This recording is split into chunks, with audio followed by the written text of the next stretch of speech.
లక్షలాది మంది ప్రజలు ఈ దేశంలో ఎయిర్పోర్ట్లో నరకం చూస్తూ మన దేశం తాలూకా ప్రతిష్టని ప్రపంచవ్యాప్తంగా దిగజార్చి పాతాళానికి చేర్చినటువంటి గనుడు మన జిల్లా వాసి.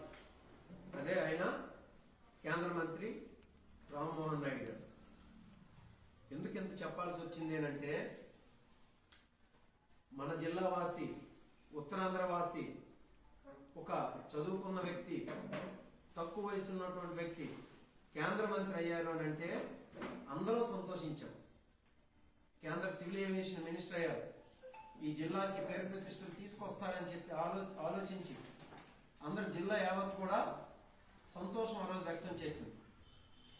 కానీ ఈరోజు ఈ సివిల్ ఏవియేషన్ రంగాన్ని దేశం